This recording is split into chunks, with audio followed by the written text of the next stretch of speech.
I pulled into my driveway in Pinewood Grove last March, bone-tired from 6 months in Tennessee, nursing my sister through chemo.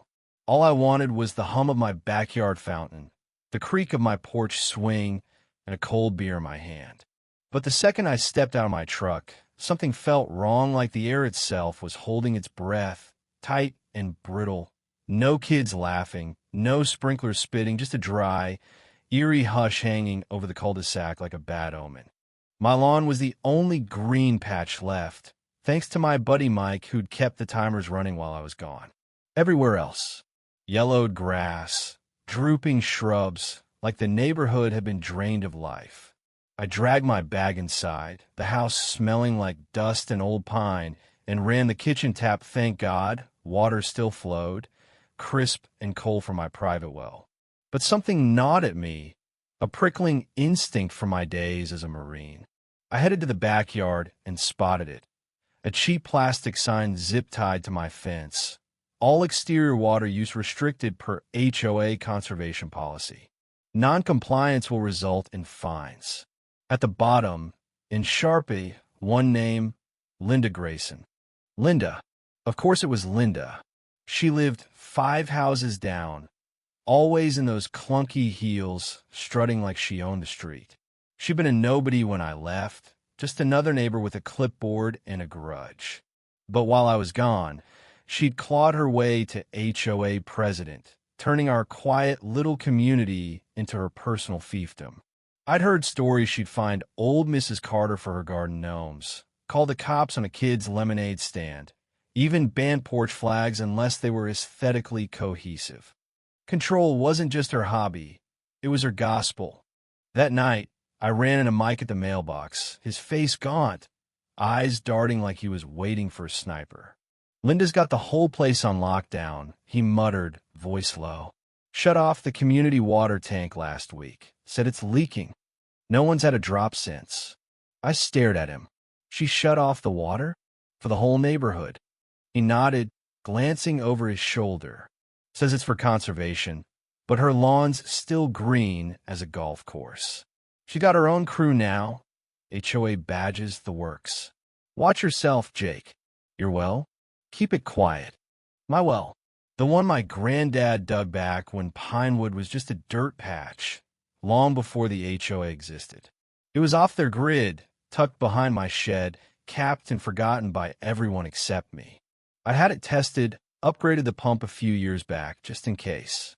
Now it was my ace in the hole. I looked at Mike, his shoulders slumped, and said, "Come by tomorrow. Bring some jugs." He blinked, then gave a quick nod, like he'd just been handed a lifeline.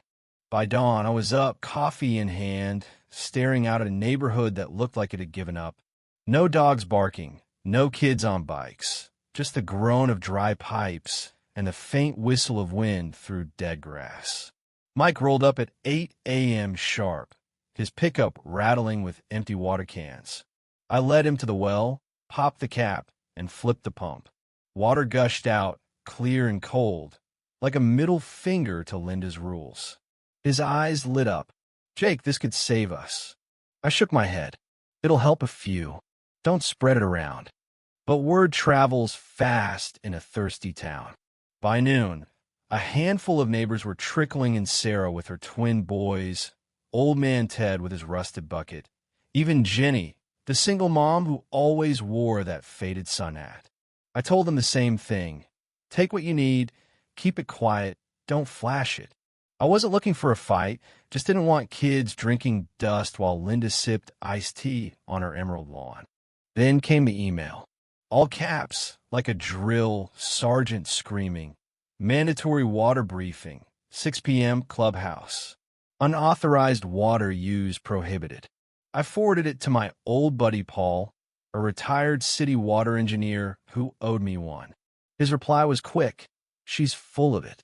HOAs can't control water without city permits. Send me everything. That night, the clubhouse was packed, tense, like a courtroom before a verdict. Linda stood up front, all pearls and pantsuit, clicking through slides of rusted pipes like she was auditioning for TED Talk. "Our infrastructure's failing," she said, voice dripping with fake concern. We've suspended all water use for the greater good. I couldn't help it. I stood up. That's bull, Linda. Your own fountain's still running. Care to explain that? Her smile froze, but she recovered fast. Mr. Callahan, private wells violate HOA Code 4.2. I crossed my arms. Wrong. My well predates your HOA by 50 years. Section 5.1 says grandfather utilities are exempt. I checked. The room buzzed, heads turning. Linda's eyes narrowed. We'll review your case, Jake. I leaned in. You do that. And while you're at it, show me the city permit that lets you shut off everyone's water. The crowd erupted, not loud, but sharp, like a dam breaking. A mom shouted about her baby's formula.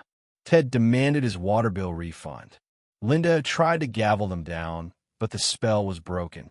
I slipped out, feeling eyes on me, not angry, but curious, like they were waking up. The next morning, I found a new sign on my fence. Cease non-HOA water use or face fines.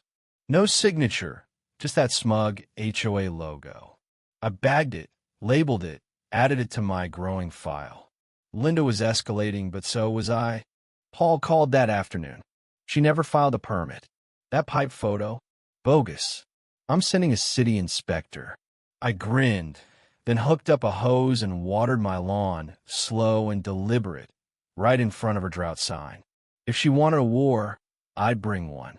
Over the next few days, I turned my place into a quiet oasis. Neighbors came by, filling jugs, whispering thanks. Sarah's boys painted a sign, Jake's well, free water. It made me laugh, but it also made me nervous. Linda wasn't blind. Sure enough, she struck back. 3 rent-a-cops showed up at dusk, polos embroidered with pinewood security. The lead guy, all clipboard and attitude, strutted up. Mr. Callahan, you're distributing illegal water. I didn't blink. You're on my property without a warrant. That's trespassing. My well's county registered, Ordinance 312B. Want to test me? He faltered, mumbled into his radio, and they peeled out. That night, another notice hit my mailbox. $300 daily fine for noncompliance. I scanned it, sent it to Paul. His reply? She's done. This is illegal. County's coming tomorrow. The inspector, a guy named Walt, rolled up at 11 a.m., clipboard in hand, no-nonsense vibe. I showed him the well, the permits, the UV filter, the works. He nodded, impressed. Cleaner than city water. Then I handed him the real ammo. Photos of Linda's fountain, still gurgling, time-stamped during the shutdown. Paul's blueprints showed her lot tied to a hidden city valve. Walt's eyes narrowed. She's stealing water. That's fraud. He made a call. Voice low but lethal. Level 3 violation. Utility tampering. Schedule a hearing. The summons dropped a week later. A city-stamped letter calling Linda and the HOA board to City Hall. By then, the neighborhood was buzzing whispers at mailboxes, kids on bikes again like life was creeping back. The hearing was electric. Linda sat there, stiff as a mannequin, clutching a thin stack of papers.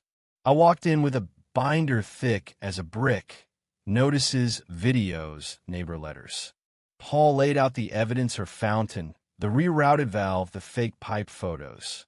When it was my turn, I didn't hold back. I'm a Marine, 20 years. I've seen control freaks before, but Linda? She's weaponized water to bully this neighborhood into submission.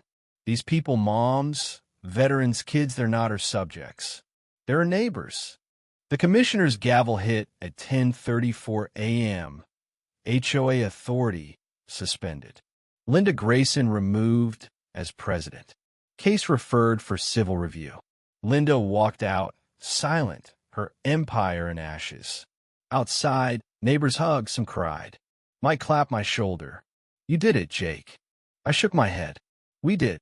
Linda sold her house a month later, moved to some gated condo across the state. The new HOA, led by Clara, a no-nonsense librarian, Open meetings in the park, scrapped the petty rules, started a fund for struggling families. Pinewood bloomed again gardens, laughter life. One day, I found a note in my mailbox. No stamp, just cursive. Jake, I went too far. I'm sorry. Linda. I tucked it away, not for her, but for us, a reminder of what we'd overcome. Now, every morning, I check the well, not because it needs it, but because it's ours a symbol of what happens when you stand up. The kids painted stones around it, names scrawled in bright colors. Mike, Sarah, Ted, Clara, us. Pinewood's not perfect, but it's alive again, and that's enough. So what do you think? Was Linda just a control freak? Or was she scared of losing something too? Had you ever faced someone like her in your town?